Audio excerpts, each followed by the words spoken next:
Good morning. നമ്മൾ start ചെയ്യുന്നത് dynamics of rigid bodies എന്ന് പറയുന്ന ഒരു ചാപ്റ്ററാണ്. നിങ്ങൾ +2 ക്ലാസ്സുകളിലൊക്കെ പഠിച്ചു കാണും, ഒരു റിജിഡ് ബോഡി എന്താണ് എന്ന് നിങ്ങൾ പഠിച്ചു കാണും അല്ലേ? എന്താണ് ഒരു റിജിഡ് ബോഡി?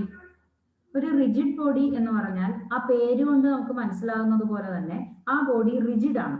അതിന്റെ ഷേപ്പിനോ സൈസിനോ ഒന്നും ചേഞ്ച് വരില്ല, ഫ്ലെക്സിബിൾ അല്ല. അപ്പൊ അങ്ങനെയുള്ള ബോഡീസിനെയാണ് നമ്മൾ എന്തെന്ന് പറയാ, റിജിഡ് ബോഡീസ് എന്ന് പറയുന്നത് അല്ലെ? ഇനി ആ റിജിഡ് ബോഡിയുടെ മൂവ്മെന്റ്സിനെ കുറിച്ചും അതിന്റെ കുറച്ച് ഫിസിക്കൽ പ്രോപ്പർട്ടീസിനെ കുറിച്ചും ഒക്കെയാണ് നമ്മൾ ഈ ചാപ്റ്ററിനകത്ത് പഠിക്കുന്നത്. ഓക്കെ, അപ്പൊ നമുക്ക് റിജിഡ് ബോഡി എന്താണെന്ന് ആദ്യം നോക്കാം. ഇപ്പൊ ഉദാഹരണത്തിന് ഇതൊരു ബോഡിയാണെന്ന് വിചാരിക്കും, ഇറഗുലർ ഷേപ്പുള്ള ഒരു ബോഡിയാണ്. അപ്പൊ നമുക്കറിയാം എല്ലാ മെറ്റീരിയൽ ബോഡീസും അതിൻ്റെ അകത്ത് കുറെ പാർട്ടിക്കിൾസ് ചേർത്തിട്ടാണ് മെറ്റീരിയൽ ബോഡീസ് ഉണ്ടാക്കിയിരിക്കുന്നത് അല്ലെ? ഇപ്പൊ ഇതിൻ്റെ അകത്തെ കുറച്ച് പാർട്ടിക്കിൾസ്, എ എന്ന് പറയുന്ന ഒരു പാർട്ടിക്കിള്, ബി എന്ന് പറയുന്ന വേറൊരു പാർട്ടിക്കിള്, സി എന്ന് പറയുന്ന ഒരു പാർട്ടിക്കിള്, ഡി എന്ന് പറയുന്ന വേറൊരു പാർട്ടിക്കിള്, അങ്ങനെ കുറച്ച് പാർട്ടിക്കിൾസ് ചേർന്നിട്ടുള്ള ഒരു റിജിഡ് ബോഡിയാണ് ഇത്. അപ്പൊ നമ്മൾ ഇതിൻ്റെ അകത്ത് കൺസിഡർ ചെയ്യുമ്പോൾ ഒരു റിജിഡ് ബോഡിയുടെ ഏറ്റവും പ്രധാനപ്പെട്ട ഒരു കാര്യം എന്ന് പറയുന്നത് അതിൻ്റെ അകത്തെ ഏതെങ്കിലും 2 പോയിന്റ്സ് നമ്മൾ കൺസിഡർ ചെയ്താൽ, ഇപ്പൊ എയും ബിയും 2 പോയിന്റ് ആണ്. ആ 2 പോയിന്റ് എന്ന് പറഞ്ഞാൽ അത് രണ്ടും 2 പാർട്ടിക്കിൾ ആണ്. അപ്പോൾ ആ പാർട്ടിക്കിൾ തമ്മിലുള്ള ഡിസ്റ്റൻസ്, എയും ബിയും തമ്മിലുള്ള ഡിസ്റ്റൻസ് എല്ലായ്പ്പോഴും ഒരു കോൺസ്റ്റന്റ് ആയിരിക്കും. ഓക്കെ, അതായത് നമ്മൾ ഇതിൻ്റെ അകത്ത് ഒരു ഫോഴ്സ് അപ്ലൈ ചെയ്താലോ ഫോഴ്സ് അപ്ലൈ ചെയ്താൽ എന്ത് സംഭവിക്കില്ല? ഈ ബോഡിയുടെ സൈസിനോ അല്ലെങ്കിൽ ഷേപ്പിനോ അതല്ലെങ്കിൽ 2 പോയിന്റ്സ് തമ്മിലുള്ള ഡിസ്റ്റൻസിനോ ചേഞ്ച് വരില്ല. അപ്പൊ അങ്ങനെയുള്ള ബോഡീസിനെയാണ് നമ്മൾ എന്തെന്ന് പറയുന്നത്, റിജിഡ് ബോഡീസ് എന്ന് പറയുന്നത്. അപ്പൊ റിജിഡ് ബോഡി എന്ന് പറഞ്ഞാൽ അതിന്റെ ഇമ്പോർട്ടന്റ് ആയിട്ടുള്ള പ്രത്യേകത, അതിന് ഒരു ഡെഫിനിറ്റ് ഷേപ്പ് ഉണ്ട്. ഹാസ് എ ഡെഫിനിറ്റ് ഷേപ്പ്, അതിനൊരു ഡെഫിനിറ്റ് ഷേപ്പ് ഉണ്ട്. അതുപോലെ അതിനൊരു ഡെഫിനിറ്റ് സൈസ് ഉണ്ട്. പിന്നെ 2 പാർട്ടിക്കിൾസ് തമ്മിലുള്ള ഡിസ്റ്റൻസ് എന്ന് പറയുന്നത് എപ്പോഴും എങ്ങനെയായിരിക്കും? ഒരു കോൺസ്റ്റന്റ്. ഓക്കെ, അപ്പൊ ഈ 3 പ്രത്യേകതകളാണ് പ്രധാനമായിട്ടും ഒരു റിജിഡ് ബോഡിക്ക് ഉള്ളത്. അപ്പോൾ ഇനി റിജിഡ് ബോഡിയെ കുറിച്ച് നമ്മൾ കുറച്ച് ഡീറ്റെയിൽഡ് ആയിട്ട് പഠിക്കാൻ പോവാണ്. ആദ്യം നമ്മൾ റിജിഡ് ബോഡിയുടെ മൂവ്മെന്റ്, ഏതൊക്കെ രീതിയിലുള്ള മൂവ്മെന്റ് ആണ് ഒരു റിജിഡ് ബോഡിക്ക് ഉള്ളത്? ഏതൊക്കെ തരത്തിലാണ് ഒരു റിജിഡ് ബോഡി മൂവ് ചെയ്യുന്നത്? നിങ്ങൾ പണ്ട് പഠിച്ചു കാണും, ഇതൊരു ഇൻക്ലൈൻഡ് പ്ലെയിൻ ആണ്. ഇങ്ങനെ ഒരു ഇൻക്ലൈൻഡ് പ്ലെയിനിലൂടെ ഒരു m മാസ് ഉള്ള ഒരു ബോഡി ഒരു ഇൻക്ലൈൻഡ് പ്ലെയിനിൽ വെച്ചിരിക്കുകയാണ് അല്ലെ? അപ്പൊ ഈ m മാസ് ഉള്ള ഒരു ബോഡി ഒരു ഇൻക്ലൈൻഡ് പ്ലെയിനിൽ വെച്ചിട്ട് ഞാൻ ഇതിന് മുകളിലേക്ക് പതുക്കെ ഒരു ഫോഴ്സ് പ്രയോഗിച്ചിട്ട് അല്ലെങ്കിൽ പതുക്കെ ഇതിൽ നിന്ന് തട്ടി വിട്ടു താഴേക്ക്. അപ്പൊ എന്ത് സംഭവിക്കും? ഈ ബോഡി പതുക്കെ താഴേക്ക് നീങ്ങി വരും അല്ലെ? ബോഡി പതുക്കെ സ്ലൈഡ് ചെയ്തു വരും താഴേക്ക്, ശരിയല്ലേ? അപ്പൊ ഈ സ്ലൈഡ് ചെയ്തു വരുന്ന ഈ ബോഡിയുടെ പ്രത്യേകത എന്താണ്? അത് അതിന്റെ മുകളിലൂടെ നിരങ്ങി വരും, അങ്ങനെയല്ലേ നമ്മൾ പറയാം. അപ്പൊ ഇതിന്റെ പ്രത്യേകത എന്താണ്? ഇതിന്റെ അകത്ത് ഏതെങ്കിലും 2 ബോഡിയെ നമ്മൾ കൺസിഡർ ചെയ്യുന്നു. ഇത് എ എന്ന് പറയുന്ന ഒരു പാർട്ടിക്കിള്, ഇതിന്റെ അകത്ത് ബി എന്ന് പറയുന്ന വേറൊരു പാർട്ടിക്കിൾ. അപ്പൊ ഈ 2 പാർട്ടിക്കിളിന്റെ പ്രത്യേകത എന്താണ്? അതിന്റെ അകത്ത് അത് പതുക്കെ ഇങ്ങനെ നീങ്ങി താഴേക്ക് വരുന്ന സമയത്ത് ആ 2 പാർട്ടിക്കിൾ തമ്മിലുള്ള ഡിസ്റ്റൻസിനും ഒരു ചേഞ്ചും വരില്ല. എ എന്ന് പറയുന്ന പാർട്ടിക്കിള് ഏത് വെലോസിറ്റിയിലാണോ മൂവ് ചെയ്യുന്നത് അതിന് നമുക്ക് വി എന്ന് കൊടുക്കാം. അതേ വെലോസിറ്റിയിൽ തന്നെയായിരിക്കും ബി എന്ന് പറയുന്ന പാർട്ടിക്കിൾ മൂവ് ചെയ്യുന്നത് അല്ലെ? അപ്പോ ഒരു റിജിഡ് ബോഡി ഒരു ഇൻക്ലൈൻഡ് പ്ലെയിനിലൂടെ മൂവ് ചെയ്യുമ്പോൾ അതിൻ്റെ അകത്തുള്ള 2 പാർട്ടിക്കിള്, ആ പാർട്ടിക്കിളിന്റെ പ്രത്യേകത എന്ന് പറഞ്ഞാൽ 2 പാർട്ടിക്കിളും മൂവ് ചെയ്യുന്നത് ഒരു പർട്ടിക്കുലർ വെലോസിറ്റിയിലായിരിക്കും. ആ 2 എണ്ണത്തിന്റെ വെലോസിറ്റി ഈക്വൽ ആയിരിക്കും അല്ലെ? അപ്പോ ഇങ്ങനെ ഒരു റിജിഡ് ബോഡിയുടെ മൂവ്മെന്റില് 2 പോയിന്റ്സ് സെയിം വെലോസിറ്റിയിലാണ് മൂവ് ചെയ്യുന്നതെങ്കിൽ ഇങ്ങനെയുള്ള മൂവ്മെന്റ്സിനെ നമ്മൾ പറയുന്ന പേരാണ് ട്രാൻസ്ലേഷണൽ മോഷൻ. നിങ്ങൾ കേട്ട് കാണും ട്രാൻസ്ലേഷണൽ മോഷൻ എന്ന് കേട്ട് കാണും. ഇപ്പൊ ട്രാൻസ്ലേഷണൽ മോഷൻ എന്ന് പറയുന്നത് എന്താണ്? ഒരു റിജിഡ് ബോഡി മൂവ് ചെയ്യുമ്പോൾ അതിൻ്റെ അകത്തെ ഓരോ പാർട്ടിക്കിളും മൂവ് ചെയ്യുന്നത് എല്ലാം ഈക്വൽ വെലോസിറ്റിയിലായിരിക്കും. അതാണ് ട്രാൻസ്ലേഷണൽ മോഷന്റെ പ്രത്യേകത. ഓക്കെ, ഇനി ഈ കേസിൽ തന്നെ, ഇതേ കേസിൽ ഇപ്പൊ നമ്മൾ യൂസ് ചെയ്യുന്നത് ഇപ്പൊ ഇതുപോലെയുള്ള ഒരു ഇൻക്ലൈൻഡ് പ്ലെയിനില് നമ്മൾ ഒരു ബോക്സ് വെക്കുന്നതിന് പകരം നമ്മൾ വെക്കുന്ന ഒരു സ്പിയർ ആണെന്ന് കരുതുക. അതെന്തായിരിക്കും സംഭവിക്കുന്നത്? അതിനെ നമ്മൾ ഇതുപോലെ നമ്മൾ താഴേക്ക് തള്ളിയിട്ട് എന്ത് സംഭവിക്കും? അത് ഇതുപോലെ തന്നെ സ്ലൈഡ് ചെയ്ത് താഴേക്ക് വരും. അവിടെ ഒരു ട്രാൻസ്ലേഷണൽ മോഷൻ ഉണ്ട്. പക്ഷേ ആ ട്രാൻസ്ലേഷണൽ മോഷനോടൊപ്പം തന്നെ ഇത് എന്ത് ചെയ്യുന്നുണ്ട്? ഒരു റൊട്ടേഷണൽ മോഷനും കൂടെ നടത്തുന്നുണ്ട് അല്ലെ? ഇത് ഉരുണ്ടുരുണ്ടായിരിക്കും താഴേക്ക് വരുന്നത്. അപ്പൊ ഫസ്റ്റ് ഇതിൻ്റെ അകത്ത് എന്തുണ്ട്? ഒരു റൊട്ടേഷണൽ മോഷൻ ഉണ്ട്, രണ്ട് അതിൻ്റെ അകത്ത് ഒരു ട്രാൻസ്ലേഷണൽ മോഷനും ഉണ്ട്. അപ്പോൾ ഒരു റിജിഡ് ബോഡിയുടെ മൂവ്മെന്റില് രണ്ടാമത്തെ പോസിബിലിറ്റി ആണ് translational motion plus rotational motion അല്ലെ? അപ്പോൾ റിജിഡ് ബോഡി എന്ന് പറയുന്നത് ട്രാൻസ്ലേഷണൽ മോഷൻ മാത്രമായിട്ടുണ്ടാകാം, അല്ലെങ്കിൽ ട്രാൻസ്ലേഷണൽ മോഷനും റൊട്ടേഷണൽ മോഷനും കൂടെ ഒരു റിജിഡ് ബോഡിയിൽ വരാം. പിന്നെ മൂന്നാമത്തെ ഒരു കേസ് നമ്മൾ കൺസിഡർ ചെയ്യുവാണെങ്കിൽ, നിങ്ങൾ ഫാൻ കറങ്ങുന്നത് ശ്രദ്ധിച്ചിട്ടുണ്ടാവില്ലേ? ഫാനിന്റെ പ്രത്യേകത എന്താണ്? ഫാൻ പോലെയുള്ള ഒരു ബോഡി എന്ന് പറഞ്ഞാൽ ഒരു പർട്ടിക്കുലർ പോയിന്റിൽ ഒരു ബോഡി ഫിക്സ് ചെയ്ത് വെച്ചിരിക്കുകയാണ് അല്ലെ? ഒരു പർട്ടിക്കുലർ പോയിന്റിൽ ഫിക്സ് ചെയ്ത് വെച്ചിരിക്കുന്ന ഒരു ബോഡി, ആ ബോഡി മൂവ് ചെയ്യുക എന്ന് പറഞ്ഞാൽ എങ്ങനെയായിരിക്കും? ആ ബോഡി മൂവ് ചെയ്യുന്നത് ഈ പർട്ടിക്കുലർ പോയിന്റിൽ ഫിക്സ് ചെയ്തിരിക്കുന്ന അല്ലെങ്കിൽ തൂക്കിയിട്ടിരിക്കുന്ന ഒരു ബോഡി അത് മൂവ് ചെയ്യുന്നത് ഈ ഷേപ്പിലായിരിക്കും. ഇതിലെ അത് മൂവ് ചെയ്യുന്നു എന്ന് കരുതുക.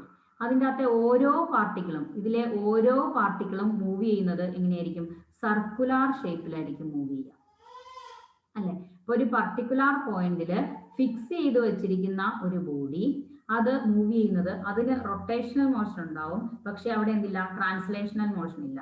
അതിന് റൊട്ടേഷണൽ മോഷൻ മാത്രമേ ഉള്ളൂ ഒരു ഫാനിന് അല്ലെ? നിങ്ങൾ ഫാൻ കറങ്ങുമ്പോൾ ശ്രദ്ധിച്ചിട്ടില്ല? അതിന്റെ ട്രാൻസ്ലേഷൻ, അതിന്റെ മൂവ്മെന്റ്, ഓരോ പൊസിഷൻ അതിന്റെ മാറാറില്ല. അതൊരു ഫിക്സഡ് പൊസിഷനിൽ നിന്നുകൊണ്ട് റൊട്ടേറ്റ് ചെയ്യുമായിരിക്കും ചെയ്യുന്നത് അല്ലെ? ആ റൊട്ടേറ്റ് ചെയ്യുമ്പോൾ ലീഫിന്റെ ഏതെങ്കിലും ഭാഗത്ത് നിങ്ങളൊരു പോയിന്റ് മാർക്ക് ചെയ്തിട്ട് ശ്രദ്ധിച്ച് നോക്കിക്കേ, അത് ആ ലീഫിലെ ആ ഒരു പോയിന്റ് ഒരു സർക്കുലർ പാത്ത് ആയിരിക്കും ഫോളോ ചെയ്യുന്നത്, ശരിയല്ലേ?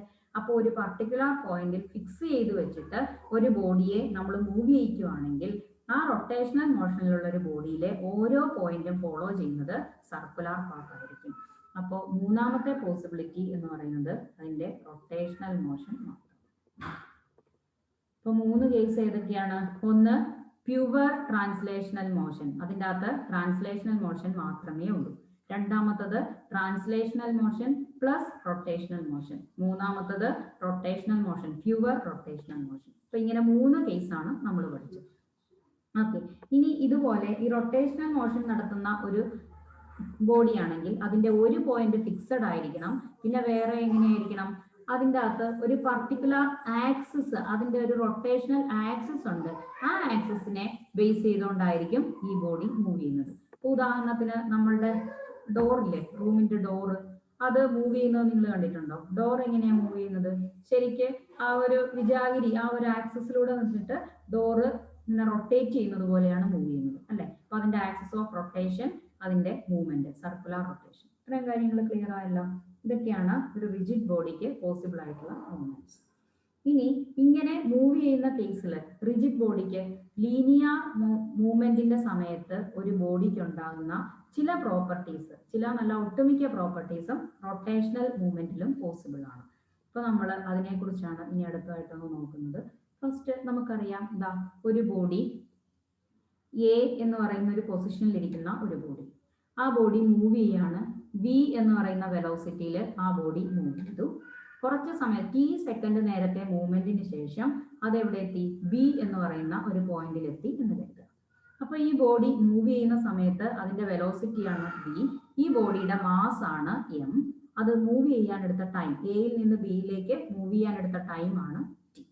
ഓക്കെ, അപ്പൊ നമുക്കറിയാം ഈ ബോഡി ഇത് ലീനിയർ മൂവ്മെന്റ് നടത്തുമ്പോൾ, നേരെ മൂവ് ചെയ്യുന്ന സമയത്ത് നമ്മൾ പഠിച്ചിട്ടുണ്ട്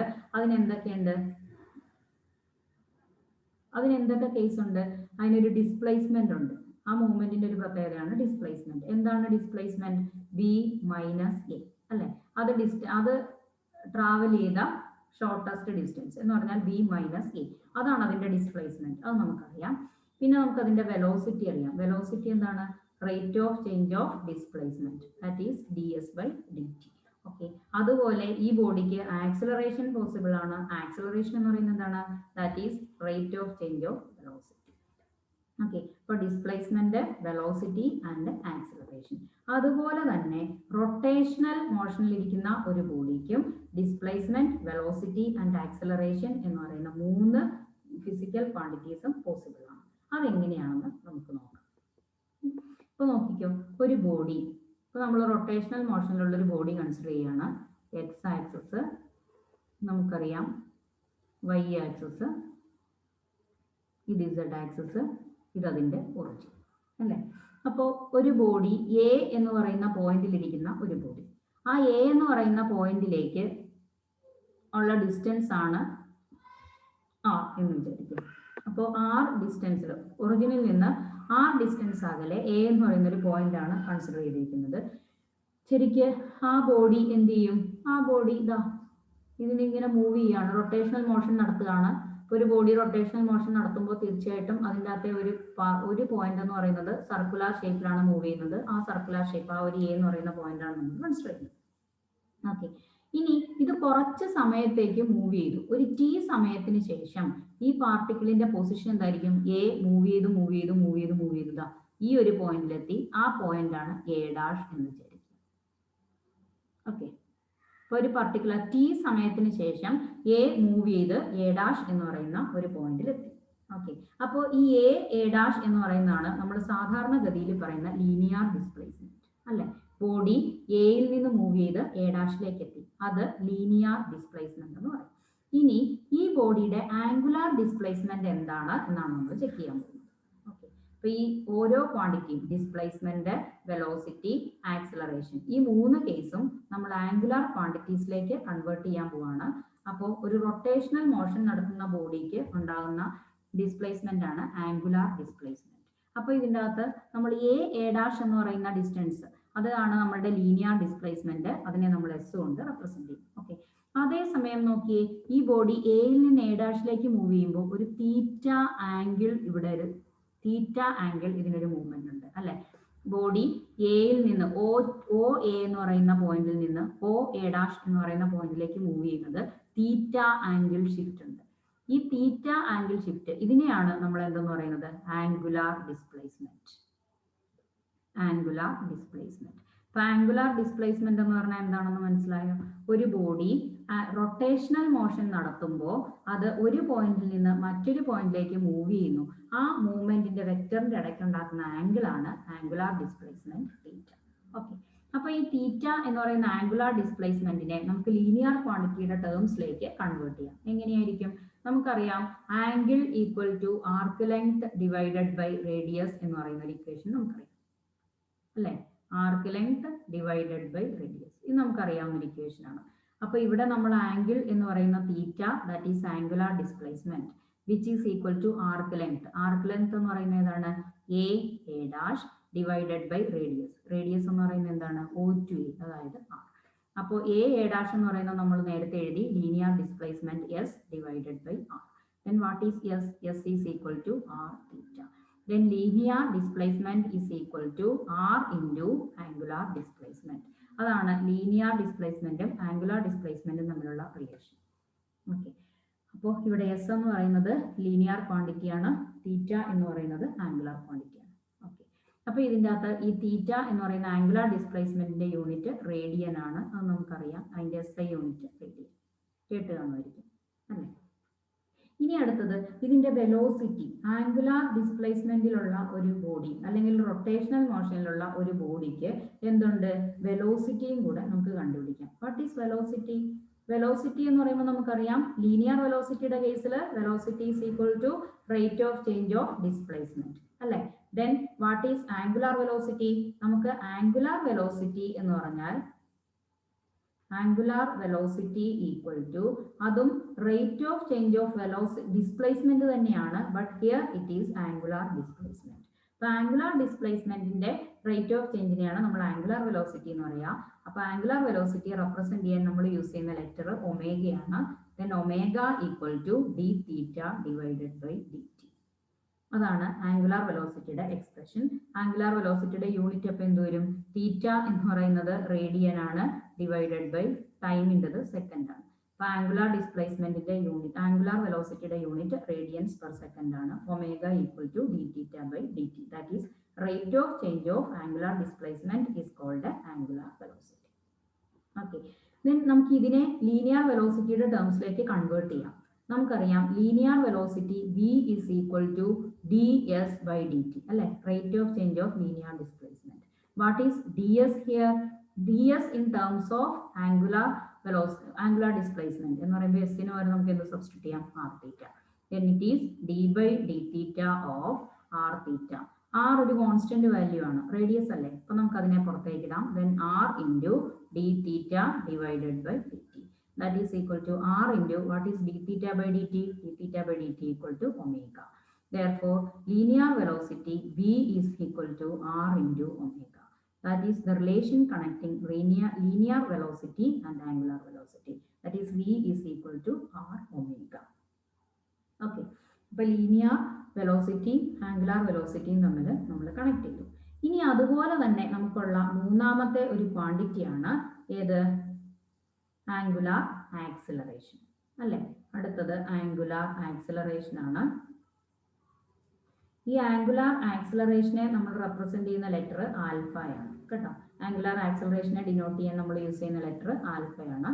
അപ്പോൾ നമുക്കറിയാമല്ലോ angular acceleration. What is acceleration? It is rate of change of velocity. Here rate of change of angular velocity omega is called angular acceleration. ഇതിനെയും നമുക്ക് ലീനിയറിന്റെ ടേംസിലേക്ക് കൺവേർട്ട് ചെയ്യാം. ലീനിയർ ആക്സിലറേഷൻ എ എന്ന് പറഞ്ഞാൽ എന്താണ്? A is equal to d v by d t. അപ്പോൾ v എന്ന് പറയുന്ന ആരാണ്? D by d t of v യെ നമുക്ക് ആംഗുലാറിന്റെ ടേംസിൽ കൺവേർട്ട് ചെയ്യാം. V is equal to r omega. Then it is equal to r into d omega by dt. d omega by dt equal to alpha. Therefore നമുക്ക് എന്ത് എഴുതാം? And linear acceleration a is equal to എന്താണ്? r into angular acceleration alpha. അപ്പോൾ ഇത് മൂന്നെണ്ണമാണ് linear ക്വാണ്ടിറ്റീസും angular ക്വാണ്ടിറ്റീസും തമ്മിൽ connect ചെയ്യുന്ന equation. അപ്പോൾ ഇതിന്റെ യൂണിറ്റ് എന്ത് വരുമായിരിക്കും? ആംഗുലാർ ആക്സിലറേഷന്റെ ആംഗുലാർ ആക്സിലറേഷൻ എന്ന് പറയുന്നത് d omega by d t ആണ്. ഒമേഗയുടെ യൂണിറ്റ് നമുക്കറിയാം, that is radians per second. നമുക്ക് താഴത്ത് ഡി ടി അതിൻ്റെയും second. Then unit is radian per second square. Okay, അപ്പോൾ നമ്മൾ ഇത്രയും നേരം ഡിസ്കസ് ചെയ്ത കാര്യങ്ങൾ എന്തൊക്കെയാണ്? ഒരു റിജിഡ് ബോഡി എന്താണ്? റിജിഡ് ബോഡി എന്ന് പറഞ്ഞാൽ എന്താണ്? ഒരു റിജിഡ് ബോഡി എന്ന് പറഞ്ഞാൽ അതിന് ഡെഫിനിറ്റ് ഷേപ്പ് ഉണ്ട്, ഡെഫിനിറ്റ് സൈസ് ഉണ്ട്. അതിൻ്റെ അകത്ത് സൈസിനോ ഷേപ്പിനോ ഒരു ഫോഴ്സ് കൊടുത്താൽ ഉണ്ടാകുന്ന ചേഞ്ച് വളരെ നെഗ്ലിജിബിൾ ആണ്. അതുകൂടാതെ ഏതെങ്കിലും രണ്ട് പോയിന്റ് തമ്മിലുള്ള ഡിസ്റ്റൻസ് എല്ലായ്പ്പോഴും കോൺസ്റ്റന്റ് ആയിരിക്കും. ഇതാണ് റിജിഡ് ബോഡീസിന്റെ പ്രത്യേകത. റിജിഡ് ബോഡിക്ക് പോസിബിൾ ആയിട്ടുള്ള മൂവ്മെന്റ്സിൽ നമ്മൾ ആദ്യം കൺസിഡർ ചെയ്യുന്നത് ട്രാൻസ്ലേഷണൽ മോഷൻ ആണ്. ഒരു ഇൻക്ലൈൻഡ് പ്ലെയിനിൽ ട്രാൻസ്ലേഷണൽ മോഷൻ ഉണ്ടാകുന്ന സമയത്ത് ആ ബോഡിയുടെ പാർട്ടിക്കിൾ തമ്മിലുള്ള എല്ലാ പാർട്ടിക്കിൾസിനും കോൺസ്റ്റന്റ് വെലോസിറ്റി ആയിരിക്കും. പിന്നെ റിജിഡ് ബോഡി തന്നെ റൊട്ടേഷണൽ പ്ലസ് ട്രാൻസ്ലേഷണൽ മോഷൻ നടത്തുന്ന സമയത്ത് ഏതാണ്? ഒരു സ്ഫിയർ ആണെങ്കിൽ ഇൻക്ലൈൻഡ് പ്ലെയിനിലൂടെ മൂവ് ചെയ്യുമ്പോൾ അവിടെ rotational plus translational motion possible ആണ്. But when one point is fixed, ഒരു പോയിന്റ് ഫിക്സഡ് ആണെങ്കിൽ അതെല്ലായ്പ്പോഴും റൊട്ടേഷണൽ മോഷനിലായിരിക്കും. അതുകൂടാതെ അതിൻ്റെ അകത്തെ ഒരു പർട്ടിക്കുലർ പോയിന്റ് കൺസിഡർ ചെയ്താൽ അത് ഒരു സർക്കുലർ പാത്ത് ആയിരിക്കും ഫോളോ ചെയ്യുന്നത് അല്ലെ. ഇനി ആ ഒരു ഫിക്സഡ് പോയിന്റിലൂടെ പാസ് ചെയ്യുന്ന ആ ഒരു പെർപെൻഡിക്കുലർ ലൈനെ നമ്മൾ പറയുന്ന പേരാണ് ആക്സിസ് ഓഫ് റൊട്ടേഷൻ. ഇതിനെ നമ്മൾ വിളിക്കുന്ന പേര് axis of rotation.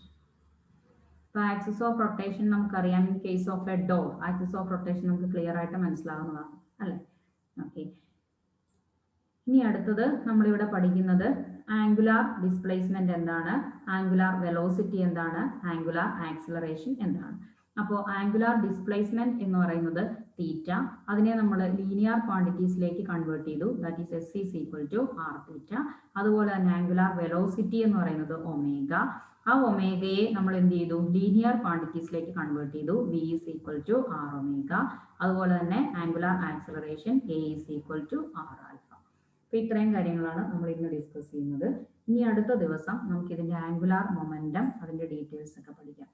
Angular momentum എന്താണെന്ന് നിങ്ങൾക്ക് അറിയായിരിക്കുമല്ലോ. Angular momentum